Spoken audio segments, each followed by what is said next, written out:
मतलब हुआ, और 2 मिनट के अंदर लोगों ने पुराने ट्वीट, पुराना सब कुछ ढूंढ डांड के, very scary, internet is so scary.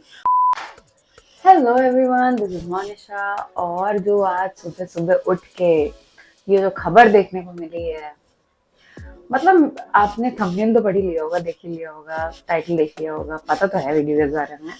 तो मैं, मेरा ऐसा कोई पर्सनल ऐसा कुछ नहीं है कि मेरे को कोई ऐसे अटैक करना है और ये वो, ऐसा कुछ नहीं है। I actually like him in big boss. और मुझे तो मैंने बोला भी था पिछली वीडियो में भी, जिसमें बहुत लोगों ने, निब्बा निब्बी एज ग्रुप वाले लोगों ने मुझ पे आके अटैक करा था कि अरे तो तुम भी बना लो वीडियो, तुम भी कर लो। How does it make sense? But whatever, I didn't feel necessary to reply to them, क्योंकि मुझे पता है कि वो स्कूल में पढ़ने वाले बच्चे हैं और उनको, उन अंधभक्तों से कोई बहसबाजी आप नहीं कर सकते, ना जीत सकते हैं। तो I didn't give any attention to that. But ये जो अब, क्योंकि उन्होंने, मुझे ऐसा लगा कि ये कुछ तो तार जुड़ते हैं। अगर बात करो ना ऐसे एल्विश यादव के बारे में, तो ऐसे कुछ लोगों को बड़ी ऐसी पिंच होता है। तो सिर्फ इसलिए ये वीडियो बन रही है कि ट्रिगर, थोड़ा सा ट्रिगर करने के लिए, होता है ना उंगली उंगली करने, बस वही। तो ये वीडियो, आज मैंने सुबह सुबह आर्टिकल पढ़ा कि रेव पार्टी हो रही थी भाई नोएडा में। और नोएडा में सांस लेने के लिए तो जो है बाहर बुरी हालत हो रखी है, इतनी बुरी हालत, इतनी बुरी हालत कि बगल की बिल्डिंग नहीं दिखाई पड़ रही, इतना पोल्यूशन। उसमें वो रेव पार्टी हो रही है, रेव पार्टी हो रही है, उसमें और धुएं और नशे। और उसमें 5 लोगों को अरेस्ट करा गया है, जिसमें से एफआईआर हुई है रिवेश जी के ऊपर भी। और ऐसे बताया जा रहा है कि उसमें स्नेक पॉइजन के नशे हो रहे थे। मतलब नशे भी, मतलब ऐसे करो कि जिसके बारे में लोगों को, आधे लोगों को पता भी ना हो कि भी नशे होते हैं। तो हाई क्लास नशे हो रहे थे। ऐसा आया है यार, नशे तो होंगे हाई क्लास। तो ये हो रहा था नोएडा में, इतनी पुअर एयर क्वालिटी में, ऊपर और नशे। तो ये मैंने आज सुबह सुबह पढ़ा, फिर मैंने सोचा कि यार एल्विश भाई कैसे ऐसे कर सकते हैं, वो तो भाई आइडल है सबके। वो कहाँ, वो रोज ब्लॉगिंग ब्लॉगिंग भी करते हैं, और लगता तो नहीं है कि ऐसे कुछ करते होंगे नशेबाजी और ये वो, मतलब ऐसे शरीफ लगते हैं इस मामले में। तो थोड़ा सा ऐसे देखा कि जाके उनका इंस्टाग्राम देखते हैं कि भाई जेल में है सही में कि आ रहे हैं इंस्टाग्राम पे। तो पता चला कि इंस्टाग्राम पे उन्होंने एक स्टोरी भी डाली है, एक पोस्ट भी डाला है रील बना के, कि भाई ये सब बेबुनियाद खबरें हैं, ऐसा कुछ नहीं हुआ है, ये फंसाया जा रहा है उनको। और ये आप सुनिए जरा उन्होंने जो बोला है। हाँ जी गाइज, मैं हूँ आपका अपना एल्विश यादव। और मैं सुबह उठा, मैंने देखा कि कैसे कैसे न्यूज़ फैल रही है मेरे खिलाफ। ऑल ओवर मीडिया में ये चीज़ हो रखी है, एल्विश यादव अरेस्ट हो गए, एल्विश यादव नशीले पदार्थ के साथ ऐसे ऐसे पकड़े गए। ये सारी चीज़ें जो मेरे खिलाफ फैल रही हैं, जितने भी आरोप मेरे ऊपर लगे हैं भाई, सारे बेबुनियाद हैं, सारे फेक हैं। 1% भी इनमें सच्चाई नहीं है। मैं पूरा सहयोग करने के लिए तैयार हूँ यूपी पुलिस के साथ। और मैं रिक्वेस्ट करूँगा यूपी पुलिस को, पूरे प्रशासन को, माननीय मुख्यमंत्री जी योगी आदित्यनाथ जी को, कि मेरी 1% भी, 0.1% भी अगर इस चीज़ में इन्वॉल्वमेंट मिल जाती है, मैं सारी जिम्मेदारी लेने को तैयार हूँ। और मीडिया से रिक्वेस्ट है, कृपा करके जब तक आपके पास ठोस सबूत ना हो जाए एल्विश यादव अरेस्टेड, जो सारी चीज़ें आप लिख रहे हो, प्लीज़ मेरा नाम खराब ना करें।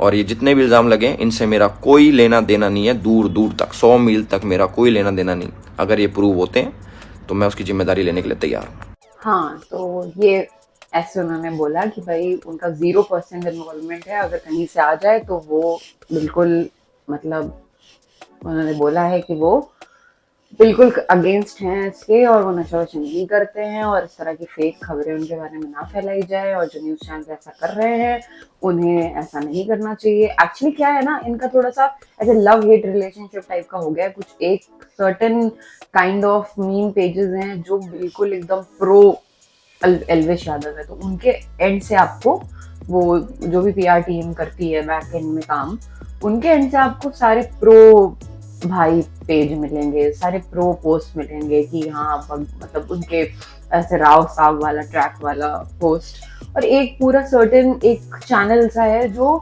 एंटी ठीक है, तो वो अपने आप ना एक उनकी भी ऑडियंस है, उनकी भी ऑडियंस है, आपको पता है कैसे हेट करने वाले भी लोग बहुत हैं। तो जो हेट करने वाले हैं वो इस चीज़ पे प्ले करते हैं कि मैं पोस्ट डालूंगा, उसके पीछे भक्त आ जाएंगे जो इनके मतलब डाई हार्ड फैंस हैं, वो नीचे नीचे कमेंट करके पोस्ट ऐसे पॉपुलर कर देंगे। तो आता है नीचे फिर उन लोगों का, जैसे मैंने जो पोस्ट देखा ये वाला, तो किसी मीम पेज में ही देखा मैंने, बाद में मैंने जाके गूगल सर्च करा कि भाई सही में फैक्चुअल है कि नहीं ये वो।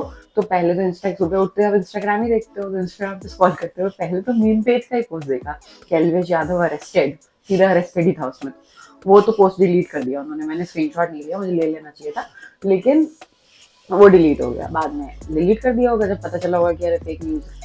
हाँ, तो उसमें तो नीचे कमेंट सेक्शन में था कि बहुत सही हुआ और ऐसा ही होना चाहिए था। कुछ लोग कोट कर रहे थे कि उन्होंने 2 साल पहले आर्यन खान के लिए जो वीडियो बनाई थी, तो उसमें शाहरुख खान का एक नीचे वो पोस्ट डाल दिया था कि karma is a bitch type caption कैप्शन उनका, मतलब कुछ भी। अरे इतनी जल्दी कंटेंट बनता है कि ट्रैक रखना मुश्किल हो जाता है। मतलब हुआ और 2 मिनट के अंदर लोगों ने पुराने ट्वीट, पुराना सब कुछ ढूंढ डांड के, very scary, internet is so scary, तुरंत ढूंढ डांड के ऐसे कुछ तो कनेक्शन बना दिया कि हाँ कर्मा हुआ है इसके साथ, मेरे बेटे पे आरोप लगा रहा था और मेरे बेटे के अगेंस्ट बोला था जब ये आर्यन खान वाला केस हुआ था, तो अब इसके साथ भी देखो ट्रक वाला केस हो गया। मतलब इतनी जल्दी कनेक्शन बना लेते हैं, ये तो कैसे, बहुत ही फुल टाइम जॉब है ये भाई, अगर 9 to 5 कर रहे हो वो ही करो, ये बहुत कॉम्प्लेक्स काम है, ठीक है। तो ये हुआ, और एक फिर उसके बाद वो पोस्ट डिलीट हो गया। फिर फाइनली उन्होंने अभी रिस्पॉन्ड कर दिया है, उन्होंने बोला है कि ऐसा कुछ नहीं है, उनके ऊपर अगर इस तरह की एफआईआर हुई है और उनका अगर कहीं से भी इन्वॉल्वमेंट आ जाता है तो वो मतलब खुद ही वो अब कह रहे मैं नाम बदल दूंगा टाइप्स वाला उन्होंने बोल दिया है कि भाई, मतलब अपनी तरफ से उन्होंने बोल दिया है कि मैं ऐसा कभी नहीं करता, मेरे ब्लॉग डेली देखते हैं लोग, मैं इस तरह की चीज़ों में इन्वॉल्व भी नहीं होता, और उनके ऊपर ऐसा गलत इल्ज़ाम लगाया गया है। तो अब देखते हैं आगे आगे इसमें क्या इवेंट्स ऐड होते हैं और क्या इसका सोल्यूशन निकलता है, खारिज होती है ये सारे एलिगेशंस या सच में कुछ बाद में निकल के आता है। क्योंकि जो अब अगर उन्होंने ऐसा करा है और उस तरह पे इस जगह पे थे और ऐसी किसी इवेंट में इन्वॉल्व थे, तो भाई पहला इंसान पहले शब्द में तो डिनाई ही करता है ना, कोई खुल के आगे थोड़ा बोलते कि हाँ मैं वहाँ पे था पर मैंने नहीं करा, मतलब उन्होंने तो डिनाई करा कि वो वहाँ थे ही नहीं। अब देखते हैं आगे क्या प्रूफ्स आते हैं, किसी ने एफआईआर करी है तो हो सकता है कुछ बेस हो इसका, या फिर ये सब एक प्रोपेगेंडा है और किसी को नीचे दिखाने के लिए या उनकी इमेज गिराने के लिए। कभी कभी ये भी होता है भाई, इतने पॉपुलर हो जाते हैं लोग तो उनको गिराने वाले भी बहुत सारे लोग होते हैं, कॉम्पिटिटर्स होते हैं जो चाहते हैं कि भाई डिफेम करा जाए, वो सभी मामला होता है। अभी धीरे धीरे पता चल जाएगा। मेरा इस वीडियो पे बनाने का मकसद ये था कि अभी कुछ वीडियो पहले जो मैंने इनके बोलेरो वाले गाने पे वीडियो बनाई थी, उस पर मस्त मुझे हेट जो मिली है ना कमेंट सेक्शन में, तो मुझे तो बस उनको सुलगाना था, मैंने तो इसलिए बनाई है। मैं भी वेट कर रही हूँ, I know he is not that kind of a person. बाकी तो अब पुलिस और कोर्ट इस पर डिसीजन लेगा जो भी होगा, I am no one to जज। अगर वो थे भी ऐसी किसी पार्टी में तो I think it's his choice, but I think illegal है तो he should have been more careful.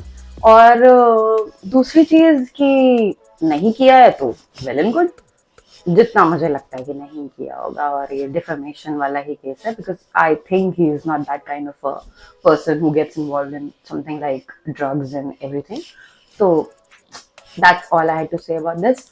आप कमेंट में जरूर लिखते जाना, और वो निब्बा निब्बी गैंग अगर मुझे देख रहा है तो भाई आ जाओ, आज मैंने थोड़ी सी तारीफ करी है एलविश जी की तो आपको अच्छा लगेगा शायद, और अभी भी अच्छा नहीं लग रहा है तो फिर अटैक कर लो मेरे ऊपर, मेरी सेहत पे कोई फर्क नहीं पड़ रहा उससे। लाइक कमेंट शेयर सब्सक्राइब जरूर सब्सक्राइब। Okay, bye bye.